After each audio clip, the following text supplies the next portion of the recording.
My sister invited me to her baby shower. I thought it would be a day filled with joy, laughter, and blessings for a new beginning, but I couldn't have been more wrong.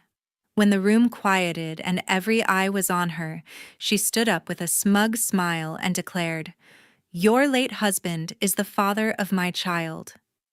Gasps rippled through the crowd.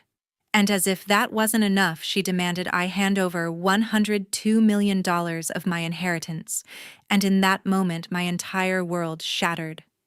The shock, the whispers, the looks of pity, they still echo in my mind. My sister thought she had already won. She even held up photos convinced her lies were unshakable proof. But she didn't know what I had. In my hands was a file, a truth powerful enough to strip away every ounce of her confidence. When I laid it down, her face drained of color. And then, exactly 5 minutes later, the door opened.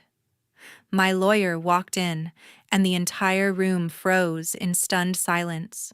Why did my own family betray me so deeply, and what secret would flip the tables in the most unexpected way? Stay with me. You won't believe how this story unfolds.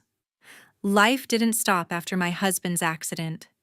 I threw myself into work at a tech startup in Charlotte coding late into the night to keep my mind off the emptiness. My corner office overlooked the city skyline, and I'd stare out trying to feel something beyond the ache. The team relied on me for a new app launch, and I buried myself in algorithms and deadlines. My boss, a guy with a knack for pep talks, clapped me on the shoulder one day. "Felicia, you're killing it. This app's gonna be huge." I forced a smile, but the praise felt hollow. Work was my anchor, keeping me from drifting into the grief that waited at home. To cope, I started yoga classes at a studio near my house. The instructor, a calm woman with a nose ring, guided us through poses that forced me to breathe deeply to focus on the present. "Let go of what you can't control," she'd say, her voice steady. I tried, but the pain clung like damp air. Still, those sessions became my sanctuary twice a week. I'd roll out my mat stretch and feel my body loosen even if my heart didn't. One evening, a woman in class, maybe sensing my struggle, handed me a green tea after savasana. "You look like you're carrying the world," she said softly. I nodded, unable to explain the weight. Back home, Mom called often, her voice warm but always circling back to my sister. I'd grown up in her shadow. She was the golden child, the one who could do no wrong. Even now, with me footing the bill for Mom's new house in a gated Charlotte community, she'd gush about my sister's latest scheme. "She's got big plans," Mom said one night over the phone, her tone bright. "Always so creative." I gripped the receiver, my stomach tightening. Creative. My sister's last venture, a line of overpriced candles, crashed in a month. But Mom never saw her flaws. I'd agreed to help Mom financially without a second thought. After my husband's death, he'd left me more than enough, a fortune that made my head spin. The house payment was $25,000 a month, and I wired it to Mom's account like clockwork. She'd call to thank me, but the conversations always veered to my sister. "She's got such a spark," Mom would say, and I'd bite my tongue, remembering how my coding awards in high school barely got a nod. I'd worked hard to prove myself, but it was never enough next to her. One Sunday, I drove to Mom's new place for dinner. The house was all sleek lines and glass, a far cry from the cramped apartment we'd grown up in. Mom had set the table with her best china, and we sat over plates of roasted chicken, the air filled with her chatter. "Your sister called today," she said, eyes lighting up. "She's working on something big, Felicia. You should be proud of her." I pushed a piece of chicken around my plate, my chest tight. Proud. I hadn't seen my sister since the funeral, where she'd barely said 2 words to me. "What's she up to now?" I asked, trying to sound interested. Mom waved a hand. "Oh, you know her, always full of surprises." The dinners became a routine every Sunday at 6. Mom would cook, pour wine, and talk about my sister's dreams as if they were reality.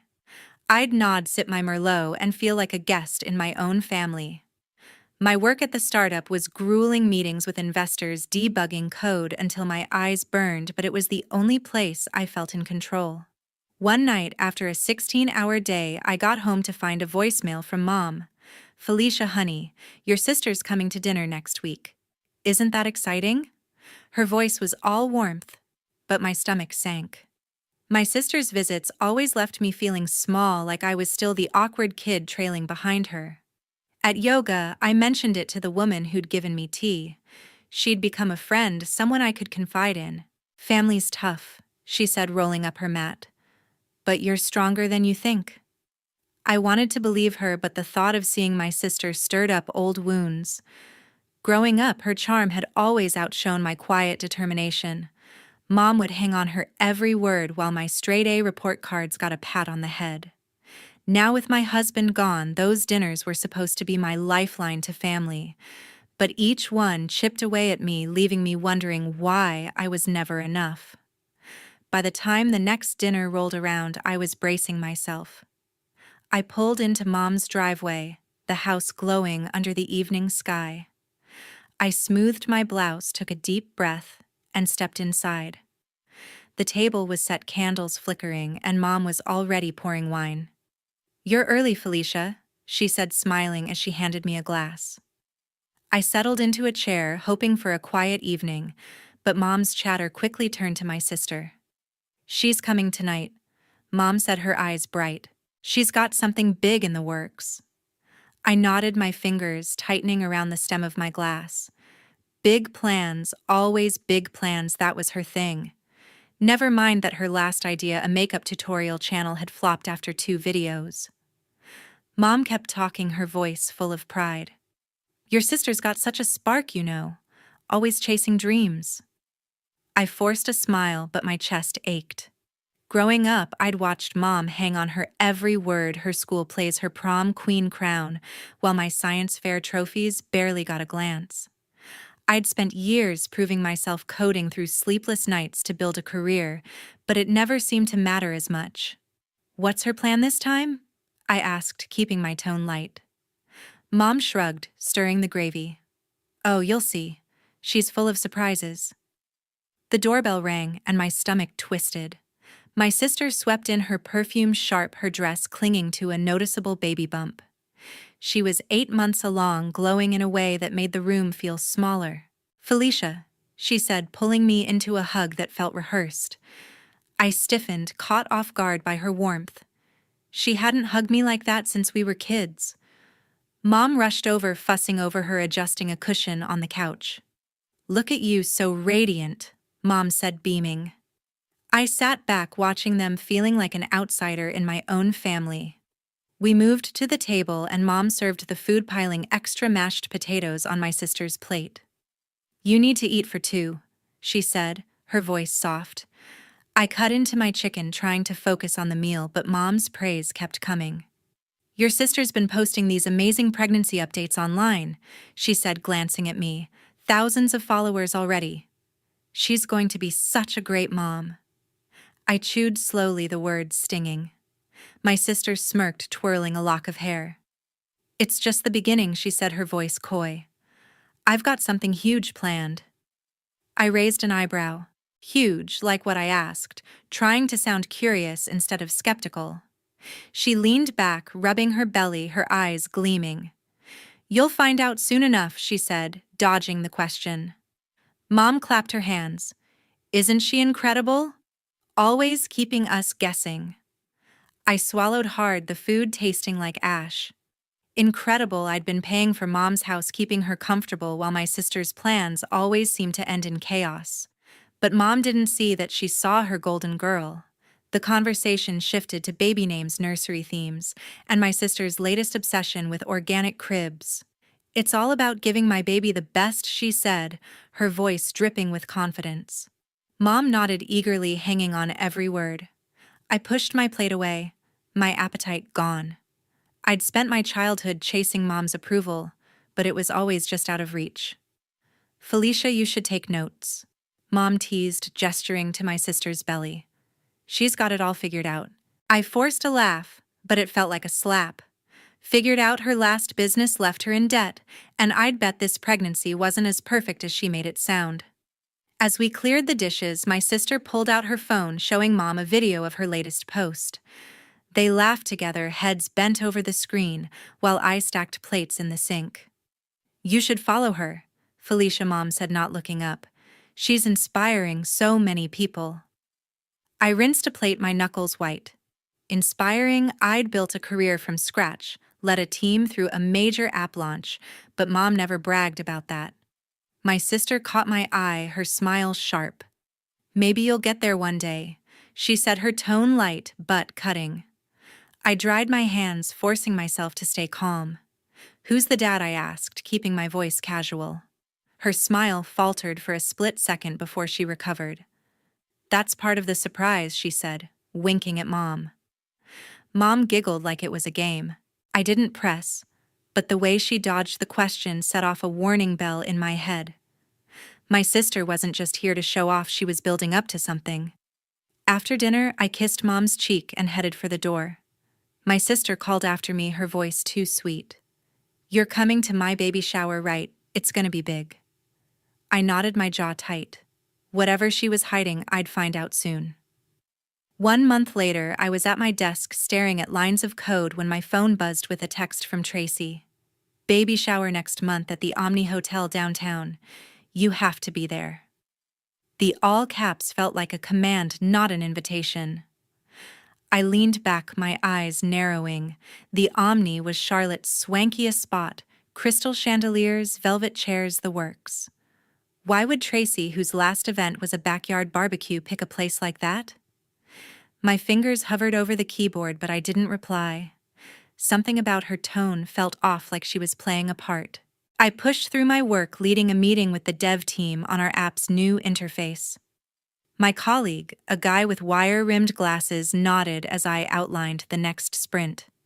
"Felicia, you're on fire," he said. I managed a half smile, but my thoughts kept drifting to Tracy. Her pregnancy glow, her cryptic big plans, it all gnawed at me.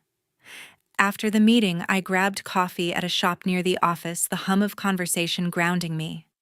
That's when I called Nicole, my friend from college, who'd always had a knack for sniffing out trouble. Nicole answered on the first ring. "Hey, what's up?" Her voice was warm, steady, the opposite of Tracy's performative cheer. I told her about the dinner, how Mom fawned over Tracy, and the baby shower invite that felt more like a summons. "She's up to something," I said, stirring my latte. Nicole paused, then spoke carefully. "Tracy's been posting weird stuff online, lots of cryptic captions about new beginnings and claiming what's mine." I don't like it. I froze, the spoon clattering against my cup. Nicole worked as a private investigator, now digging into backgrounds for corporate clients. If she was suspicious, there was a reason. "Check her socials," Nicole said. "She's been tagging high-end brands, acting like she's already rich." I pulled up Tracy's profile on my phone. Her latest post showed her posing in a designer dress, hand on her belly, with the caption, "Big things coming. Stay tuned." The comments were full of heart emojis and vague congratulations, but no mention of the baby's father. My jaw tightened. Tracy's influencer career had tanked months ago. Where was she getting the money for this? I thanked Nicole and hung up, my mind racing. That evening, I met Nicole at a bar downtown, a cozy spot with exposed brick walls. She slid into the booth, her laptop already open. "I did some digging," she said, pushing a strand of hair behind her ear. "Tracy's been emailing event planners, booking the Omni's grand ballroom. That place costs a fortune." I sipped my gin and tonic, my pulse quickening. "She's got no job, no savings," I said. "How's she paying for it?" Nicole's eyes narrowed. "That's the thing. She's been dropping hints about a big payout to her followers. Sounds like she's banking on something or someone." I leaned forward, my voice low. "She wouldn't say who the dad is. Kept calling it a surprise." Nicole frowned, tapping her laptop. "That's not all. She's been messaging some shady PR guy, talking about a reveal at the shower. I couldn't get details, but it's not just a party, Felicia. She's planning a spectacle." My stomach churned. Tracy always loved attention, but this felt different, calculated, almost predatory. I thought back to her smug smile at dinner, the way Mom ate it up. The next day, I was back at work debugging code when Tracy called. "Felicia, you didn't RSVP," she said, her voice sugary. "The shower's going to be huge. Caterers, photographers, the works. You're coming, right?" I hesitated, picturing her at the Omni basking in the spotlight. "Wouldn't miss it," I said, keeping my tone neutral. She giggled, but it sounded forced. "Good. It's going to change everything." The call ended and I stared at my phone, a chill running through me. Change everything? What was she scheming? Nicole texted me later, urging me to meet again. We grabbed lunch at a deli near her office, the smell of fresh bread calming my nerves. She pulled out a notebook, her handwriting sharp and precise. "I tracked down some of Tracy's old posts," she said. "She's been vague about the pregnancy timeline, but she's milking it for clout. And that PR guy, he's known for staging viral moments." I bit into my sandwich, barely tasting it. "She's always been a show-off," I said, "but this feels bigger." Nicole nodded. "I'm not saying she's lying, but she's hiding something. Be careful at that shower." I spent the next week distracted, my focus slipping at work. My boss noticed, pulling me aside after a presentation. "You okay, Felicia?" he asked. I nodded, brushing it off, but Tracy's words echoed in my head. By the time I got home each night, I was scouring her social media looking for clues. Every post was a performance, her laughing, posing, hinting at a life-changing announcement. Nicole's warnings stuck with me, each one tightening the knot in my chest. Tracy wasn't just throwing a party, she was setting a stage.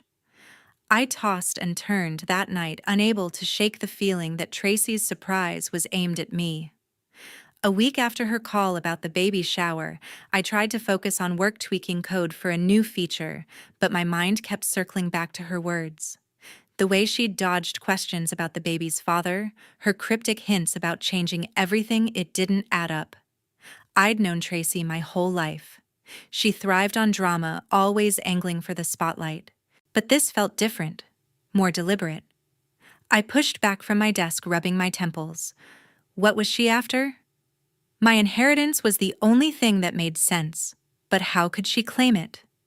The thought gnawed at me, sharp and relentless. I called Nicole, needing her clear-headed perspective. She picked up, her voice brisk. "What's Tracy done now?" I told her about the text, the overly sweet tone that didn't match the sister I knew. "She's never this nice," I said, pacing my living room. "It's like she's trying to sell me something." Nicole made a thoughtful sound. "You're right to be suspicious.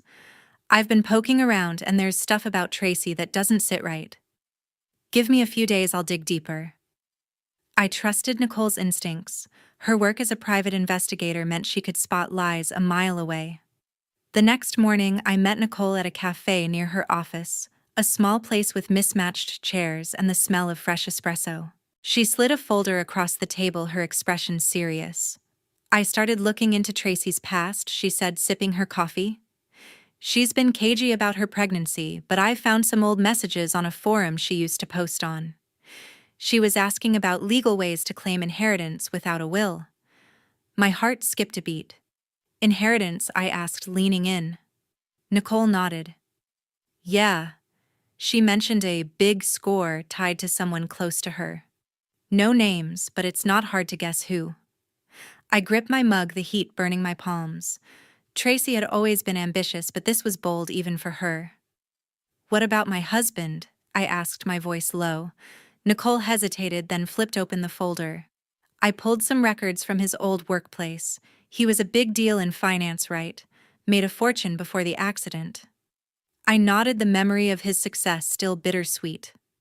"Well," Nicole continued, "Tracy was asking around about him months ago before he passed. She wanted to know about his assets, his connections. It's weird, Felicia." My stomach twisted. Tracy had barely mentioned my husband when he was alive, always brushing him off as too serious. Why was she digging into his finances? I took a deep breath, trying to stay calm. "What else did you find?" I asked.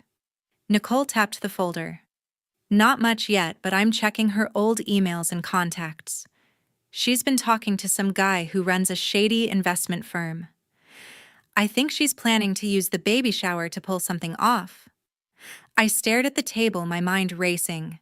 The baby shower wasn't just a celebration, it was a trap. That night, I couldn't sleep. I sat on my couch, scrolling through Tracy's social media again. Her posts were a parade of confidence photos of her in expensive outfits, captions about taking what's owed. One post showed her at a boutique, holding up a tiny onesie with a sly smile. The comments gushed, but I noticed she never answered questions about the baby's father. My suspicion grew heavy like a stone in my chest. Tracy wasn't just chasing clout, she was building a narrative, and I was the target. The next day, Nicole called with an update. I got into an old account Tracy used for freelance gigs, she said. She was emailing someone about securing her future through a family connection. The email stopped right around when your husband passed. My breath caught. You think she's targeting me? I asked. Nicole's voice was grim. I think she's been planning this for a while. I'm still digging, but you need to watch your back at that shower. I spent the following week on edge, jumping every time my phone buzzed. Tracy sent another text, her words dripping with fake warmth. Can't wait to see you at the Omniware, something nice, it's a big deal. I didn't respond, my fingers trembling. At work, I struggled to focus, my code riddled with errors. My colleague noticed, raising an eyebrow during a review. You seem off, Felicia, he said. I brushed it off, but the weight of Tracy's intentions pressed down on me. Nicole's warnings echoed in my mind. She was onto something, and I needed answers before the shower. Nicole met me again, this time at a park near my house. She handed me a USB drive. This has everything I've found so far, she said.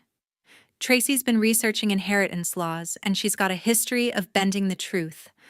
I'm still looking into your husband's past to see if there's a connection. I clutched the drive, my resolve hardening. Whatever Tracy was planning, I'd be ready. The next day, my phone pinged with a new email. It was from her, no subject line, just a single attachment.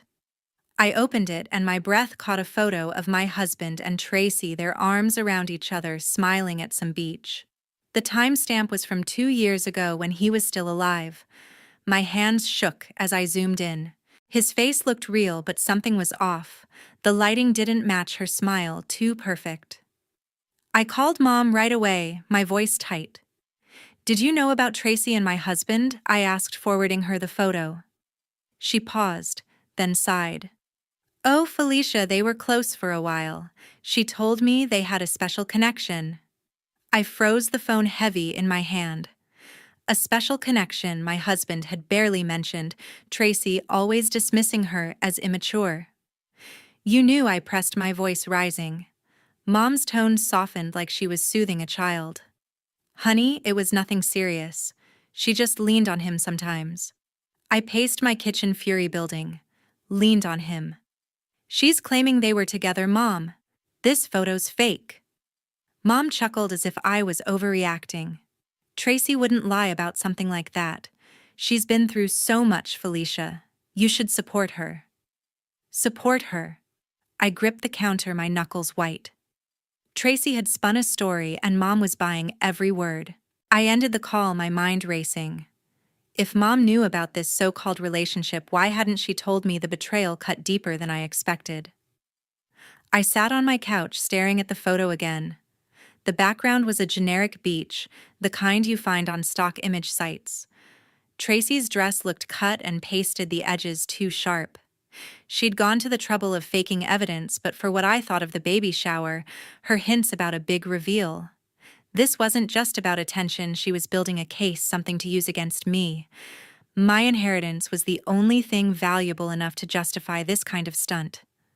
The realization hit like a punch. Tracy was trying to rewrite history to claim what was mine. I called Mom again the next day, hoping she'd reconsider. You really think Tracy's telling the truth? I asked, my voice steady but cold. She sighed again, impatient this time. Felicia, why can't you be happy for her? She's starting a family, and your husband was part of her life. Let it go. I clenched my jaw, her words stinging. Part of her life. He was my husband, not hers. Mom's blind loyalty to Tracy was nothing new, but this was different. She was defending a lie. "You're wrong about her," I said, my tone final. "And I'm done pretending otherwise." That evening, I logged into my bank account, my cursor hovering over the monthly transfer to Mom's account. $25,000 every month to keep her in that fancy house. I'd done it out of love, but now it felt like enabling. Mom had chosen Tracy's side, believing her over me, even with a fake photo staring her in the face. My finger clicked the cancel button, stopping the next payment. I sent Mom a text. "No more money. You've made your choice." My heart ached as I hit send, but I couldn't keep funding her denial. The next morning, Mom called, her voice shrill. "Felicia, what's this about stopping the payments? How am I supposed to live?" I took a deep breath, steeling myself. "You knew Tracy was lying and you backed her anyway," I said. "I'm done, Barbara." Calling her by her name felt strange, like severing a tie. She gasped, then started to argue, but I hung up. For years, I'd carried the weight of her favoritism, but this was the final straw. Tracy's photo and Mom's support had pushed me too far. I spent the day distracted, my work suffering. My boss pulled me aside after a meeting, his brow furrowed. "You're slipping, Felicia. Everything okay?" I nodded, muttering an excuse, but my thoughts were on Tracy's next move. She'd sent that photo to shake me, to make me doubt my husband's loyalty. But I knew him. He'd been devoted, always putting me first. Tracy's lie was desperate, and Mom's complicity made it worse. I opened my laptop, saving the email and photo as evidence. Whatever Tracy was planning at that shower, I wouldn't let her win. By evening, I was calmer, my resolve hardening. Tracy thought she could manipulate me, but she'd underestimated my strength. I was ready to fight back. My resolve to confront Tracy's lies grew stronger each day. I was at my desk, the hum of the office fading as I checked my phone for updates from Nicole. She'd promised to dig deeper, and I trusted her to find something concrete.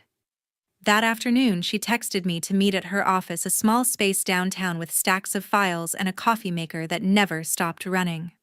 I arrived, my nerves buzzing, and found Nicole hunched over her laptop, her eyes narrowed in focus. "I've got something," she said, spinning the screen toward me. "It's about your husband." She pulled up a scanned document, yellowed at the edges, from a clinic in Raleigh. "This is an old medical record from 10 years ago," she explained, pointing to a line buried in the text. "Your husband had a consult with a specialist. It's not public, but I called in a favor to get it." I leaned in, scanning the jargon-heavy page. My pulse quickened. "What does it mean?" I asked, my voice low. Nicole's expression was grim. "It's not definitive, but it suggests issues. I'm still tracking down the full report." I sat back, my mind racing. My husband had never mentioned fertility problems, but we'd never tried for kids, so it hadn't come up. Could this be what Tracy was banking on? I pushed the thought aside, focusing on Nicole's plan. "The clinic closed years ago," she said, "but their records were archived at a hospital in Charlotte. I've got a contact there who's pulling the rest of his file. It'll take a few days." I nodded, grateful for her persistence. "Keep digging," I said. "If Tracy's lying, this could prove it." Back home, I paced my living room, the weight of the discovery settling in. If my husband had medical issues, it might explain Tracy's confidence, but I needed more than a hint. I opened my laptop, searching for any trace of his past that could help. That's when I remembered his father, Edward, a man I'd met only twice, once at our wedding, and once years earlier. He and my husband had a falling out over business decisions, and they'd barely spoken since. But Edward might know something about his son's health. Finding Edward wasn't easy. He'd moved to Asheville after their rift, living quietly in a cabin far from Charlotte's bustle. I dug through old emails, finding a contact from years ago when my husband had tried to reconcile. I dialed the number, my heart pounding. A gruff voice answered. "Who's this?" he asked, his tone wary. "It's Felicia, your son's wife," I said, keeping my voice steady. There was a long pause, then a sigh. Been a while. What do you need? I explained everything: the baby shower, Tracy's claims, the fake photo, and now the medical record. I didn't mention the inheritance outright, but I hinted at her motives. Edward listened, his silence heavy. My son never told me about health problems, he said finally, but he was private like that. If there's a record, I'll help you get it. I gripped the phone, relief washing over me. Thank you, Edward, I said. This means a lot. He grunted. I owe him that much. The next day, Nicole called with an update. The hospital's sending me the full file, she said, her voice tense with excitement. They found it in storage, but it's a mess: handwritten notes, old forms. I'll need time to sort through it. I thanked her, my mind already on Edward. I called him again, catching him as he was heading out. Felicia, he said, his tone softer this time. I've been thinking. My son saw a doctor in Raleigh when he was younger, before you met. I don't know details, but I can reach out to an old friend who worked there. Over the next week, I juggled work and waiting for news. My team was prepping for a big demo, and I forced myself to focus, leading late-night coding sessions. But every free moment I was on the phone with Nicole or Edward. Nicole texted me scans of faded documents, each one a puzzle piece. Still no smoking gun, she said during one call, but I'm close. Edward, meanwhile, tracked down his friend, a retired nurse who remembered my husband. She's checking her contacts, he told me. Might take a few days. Each conversation brought me closer to the truth, but the waiting was agony.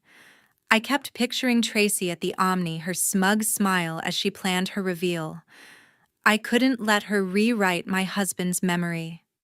At night, I lay awake thinking about Edward's gruff voice, his willingness to help despite the years of distance. It gave me hope, but the clock was ticking. I checked my phone constantly, waiting for Nicole's next update. I was still reeling from Tracy's scheming when the phone rang. This time it was Edward. His voice came through rough but steady. Felicia, I've found something about my son. My grip tightened on the mug in my hand. He had tracked down an old friend, a nurse from Raleigh, who had kept a box of clinic files stored away in her attic. This is serious, Edward said, pausing for a moment.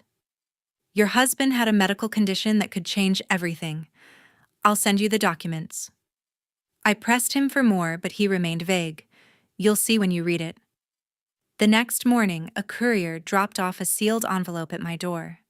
Inside were photocopies of medical forms stamped with a Raleigh clinic's logo, dated 12 years ago.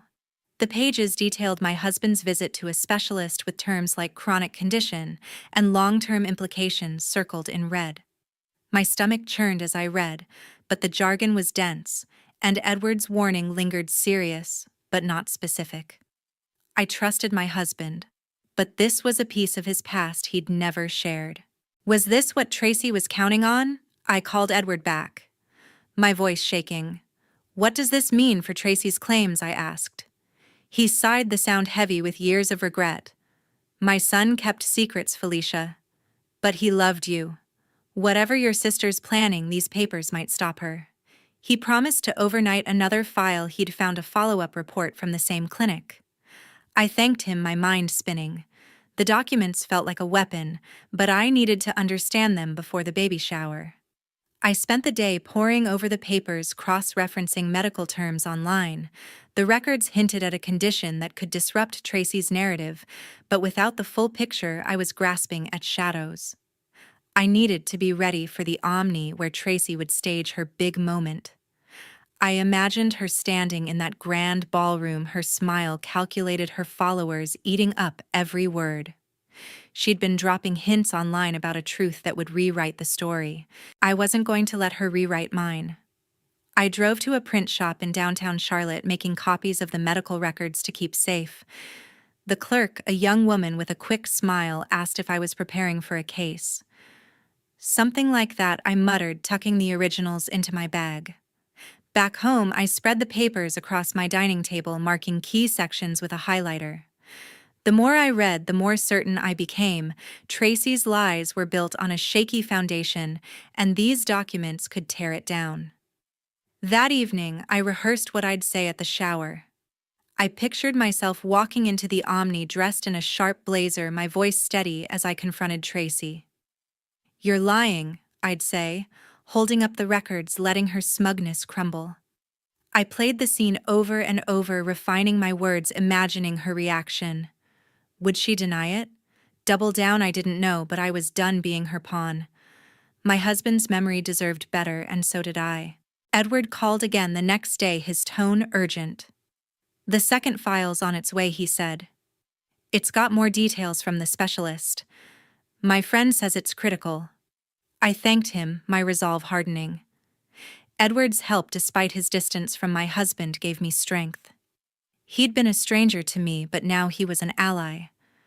I asked about his rift with his son, curious. "We fought over his career," Edward admitted. I pushed him too hard. "But he was a good man, Felicia. Don't let anyone tarnish that." I spent the next few days preparing, my focus razor sharp. At work, I powered through meetings, my team praising my clarity on the app's final tweaks.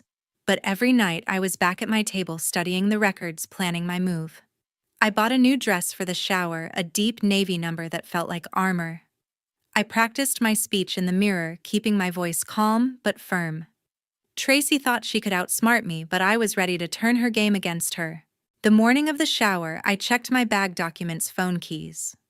I called Edward one last time, confirming the second file had arrived. It was thicker, with handwritten notes from a doctor. I didn't have time to read it fully, but Edward's words echoed. It was critical. I slipped it into my bag, my heart steady. Tracy's moment was coming, and I was ready to face her. I drove toward the Omni, my hands steady on the wheel.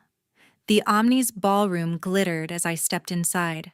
Chandeliers cast a warm glow over tables draped in white linen, each centered with a bouquet of roses. Tracy stood at the front, radiant in a flowing pink dress, her baby bump prominent. Her followers milled around, snapping photos, their excitement palpable. I adjusted my navy blazer, the weight of the medical records in my bag grounding me. Tracy's eyes met mine across the room, her smile tight but triumphant. She thought she'd won before the game even started. I found a seat near the back, my fingers brushing the envelope in my bag. The chatter around me was all about Tracy, her glow, her big announcement. I scanned the crowd, noting the influencers with their phones out, live streaming every moment. Tracy stepped up to a microphone, her voice clear and confident. "Thank you all for coming," she said, pausing for applause. "Today is not just about my baby, it's about family, legacy, and truth." My pulse quickened. Here it came. She took a deep breath, her hand resting on her belly. "My child's father was a great man," she said, her voice softening. "Ryan, my sister's husband, left a legacy worth $102 million. That belongs to our baby." The room gasped, cameras flashing. I gripped my chair, my heart pounding. She'd said it, my husband, her baby. The lie was bold, shameless. Whispers spread through the crowd, eyes darting toward me. Tracy's gaze locked on mine, daring me to react. I stood, my legs steady despite the fury burning inside. "That's a lie," I said, my voice cutting through the murmurs. I walked to the front, pulling the medical records from my bag. "My husband wasn't your baby's father," I said, holding up the papers. "These are his medical records from a clinic in Raleigh. They show a condition that makes your claim impossible." I didn't elaborate. Edward's warning about the serious issue was enough. The crowd fell silent, phones still raised, capturing every word. Tracy's smile faltered, but she recovered quickly. "You're just jealous, Felicia," she snapped, her voice sharp. "You can't handle that. He loved me too." I shook my head, stepping closer. "He never loved you," I said, my tone calm but firm. "You faked a photo, spun a story. These documents prove the truth." I handed the papers to a woman in a suit nearby, one of Tracy's event planners, who looked stunned. The crowd's whispers grew louder, some shaking their heads, others typing furiously on their phones. Before Tracy could respond, a man stepped forward from the side of the room. He was tall, in a crisp gray suit, his face stern but composed. "I'm Andrew," he said, his voice carrying authority. "I'm the family's attorney, and I've reviewed Ryan's estate." He turned to Tracy, his eyes narrowing. "If you're claiming this child is his, we'll need a DNA test to confirm." The room erupted in murmurs, cameras zooming in. Tracy's face drained of color, her hands trembling as she clutched the microphone. That's not necessary." She stammered, her confidence crumbling. Andrew didn't back down. "It's standard in estate disputes," he said, addressing the crowd. "The records Felicia presented raised serious doubts. A DNA test will settle this." I watched Tracy, her eyes darting around, searching for an escape. Her followers, once adoring, now whispered among themselves, their phones capturing her panic. I felt a surge of relief. Andrew's presence was unexpected, but his demand was exactly what I needed. Tracy's lie was unraveling in front of everyone. She tried to salvage the moment, forcing a laugh. "This is my day," she said, her voice wavering. "Let's focus on the baby, not drama." But the crowd wasn't buying it. Some started to leave, their excitement replaced by skepticism. I stood my ground, the records still in my hand. "You can't claim what's not yours," I said, my voice steady. Tracy glared at me, her face pale, but she had no response. The event planner handed the papers back, her expression uneasy, as if she sensed the tide turning. Andrew approached me, lowering his voice. "I was hired by your husband's estate last year," he said. "I didn't expect this, but I'll ensure the DNA test happens." I nodded, grateful for his clarity. Tracy retreated to a corner, surrounded by a few loyal followers, her smile gone. The ballroom felt different now, the glamour tainted by her exposed deception. I slipped the records back into my bag, my heart still racing but lighter. I'd faced her, and she'd faltered. As the crowd thinned, I stepped outside, the cool night air hitting my face. 2 weeks later, I sat in Andrew's office, a sleek space downtown with glass walls and a view of Charlotte's skyline. He slid a manila folder across his desk, his expression calm but serious. "The DNA results are in," he said, opening the folder. "Tracy's baby isn't your husband's?" My shoulders relaxed, the weight of her lie lifting. I'd known it deep down, but seeing the proof, black ink on a lab report, made it real. Tracy's claim was a sham, just as I'd suspected. Andrew leaned back, his pen tapping the desk. "I've filed a fraud lawsuit against Tracy," he said. "Her attempt to claim $102 million by falsifying paternity is serious. The court's already frozen her accounts pending the case." I nodded, my mind flashing to her pale face at the shower, her trembling hands as she clutched the microphone. She'd known this was coming, but she'd gambled anyway. "What happens next?" I asked, my voice steady. "Discovery," Andrew replied. "We'll dig into her communications, her finances. She's in deep trouble." I left his office, the folder tucked under my arm. The streets of Charlotte buzzed with lunchtime crowds, but I felt detached, my thoughts on Tracy. Her followers had turned on her, her social media flooded with accusations of deceit. I'd seen the posts, angry comments, unfollows, sponsors dropping her. She'd built her world on lies, and now it was collapsing. I felt no pity, only a cold satisfaction. She'd tried to steal my husband's legacy, and she'd failed. Back home, I called Barbara to tell her the news. The DNA test proved Tracy lied. I said, my tone flat. "She's being sued for fraud." Barbara's voice cracked, a mix of shock and defensiveness. "She made a mistake, Felicia.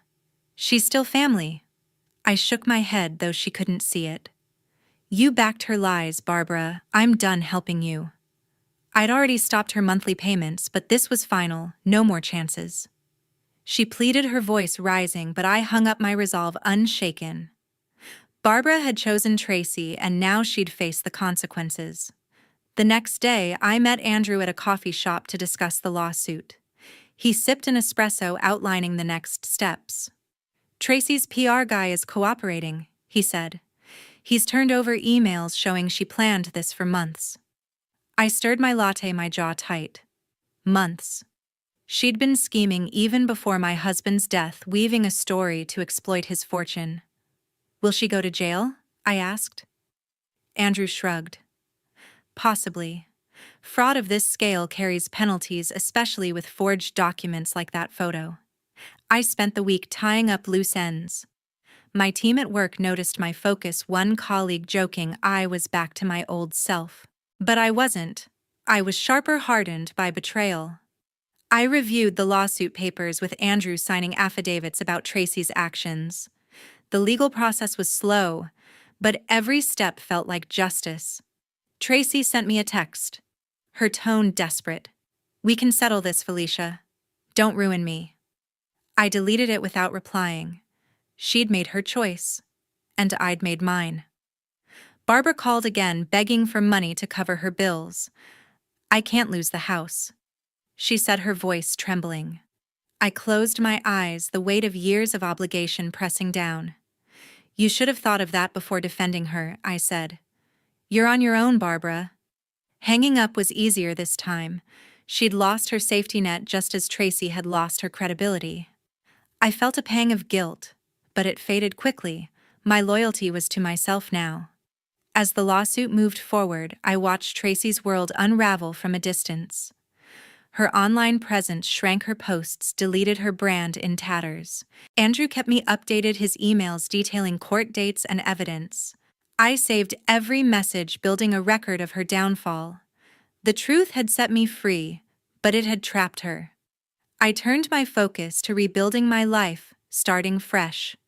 I stood in my old bedroom packing the last of my things from the sprawling Charlotte villa I'd shared with my husband. The high ceilings and marble floors felt like relics of a past life, one I was ready to leave behind. I'd listed the house for sale, and within days a young couple had made an offer. The closing was set for next week, and I was already picturing my new place, a sleek downtown condo with skyline views and no ghosts of family drama.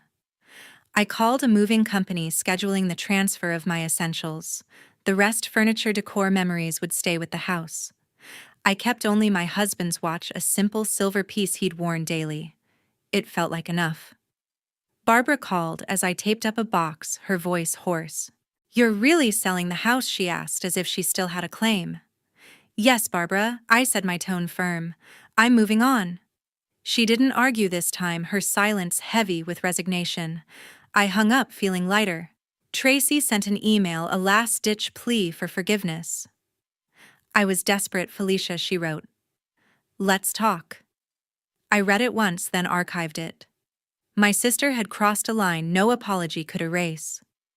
I blocked her number, her social media, her everything. Cutting her out was like shedding a weight I'd carried too long. Barbara was next. No more calls, no more guilt trips. I was done with both of them, their lies and manipulations buried in the past.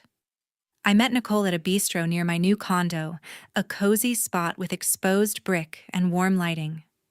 She grinned as I slid into the booth, her laptop open to a new case. "You look free," she said, passing me a coffee. I smiled, a real one for the first time in months. "I am," I said, "and I want to work with you." Nicole raised an eyebrow, intrigued. "What, like a side gig?" she asked. I nodded. "Your PI skills saved me. I want to learn, maybe help with tech for your cases." Nicole leaned forward, her eyes bright. "You're a coder. You could build tools for tracking data, analyzing patterns." We brainstormed over lunch, sketching ideas on napkins. I'd always loved solving puzzles, and Nicole's work was a new kind of challenge. By the time we parted, we'd agreed to collaborate. She'd handle the fieldwork, I'd tackle the tech. It felt like a fresh start, a way to channel my energy into something meaningful. The move to the condo was smooth.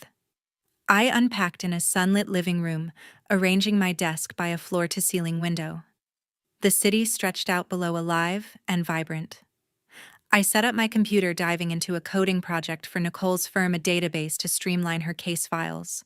It was satisfying, the kind of work that kept my mind sharp and my heart steady. At night, I walked the downtown streets, exploring cafes and bookstores, reclaiming my space. Barbara and Tracy faded from my thoughts. I heard through a mutual acquaintance that Barbara had moved to a smaller place, selling off jewelry to get by. Tracy was facing court dates, her influencer days over. I didn't dwell on it. Their choices weren't my burden anymore. My focus was forward on building a life that was mine alone. I opened my laptop each morning ready to code, ready to live. I woke each morning to sunlight streaming through the windows, my desk a hub of creativity. Nicole and I had launched our first joint project, a software tool to automate data analysis for her investigations. But a bigger opportunity came when my boss called, offering me a lead role on a new tech venture at work. It was a mobile app to connect local startups, a chance to shape Charlotte's tech scene. I said yes without hesitation, my heart racing with possibility. The project consumed my days. I met with a team of developers in a sleek office overlooking the city, whiteboards covered in diagrams and code snippets. My role was to design the app's core framework, a complex system that needed to be intuitive yet powerful. I thrived on the challenge, pouring hours into refining algorithms and testing prototypes. My colleagues noticed my energy, one calling me the spark of the team. It felt good to be defined by my work, not my past. Nicole joined me for brainstorming sessions, her PI perspective sharpening the app's features. Startups need trust, she said one evening, sipping wine in my condo. Add a verification layer for user profiles. I scribbled the idea down, my laptop glowing with lines of code. Our collaboration was seamless. Her instincts for truth meshed with my knack for systems. We laughed over late-night pizza, swapping ideas that felt like building something bigger than ourselves. Outside work, I carved out a new rhythm. I joined a running group, jogging through Charlotte's greenways at dawn, the city waking around me. The routine grounded me, each step a reminder of my strength. I stopped checking Tracy's social media, her lies no longer my concern. Barbara's calls had stopped too, her silence a relief. I'd learned that family wasn't about blood, it was about trust. Nicole was my family now, her loyalty proven when it mattered most. One afternoon, I presented the app's beta version to a room of investors. My voice was steady, my slides sharp, detailing how the app would streamline startup networking. The room buzzed with interest, hands raised with questions. I answered each one, confidence flowing. Afterward, my boss pulled me aside, his smile wide.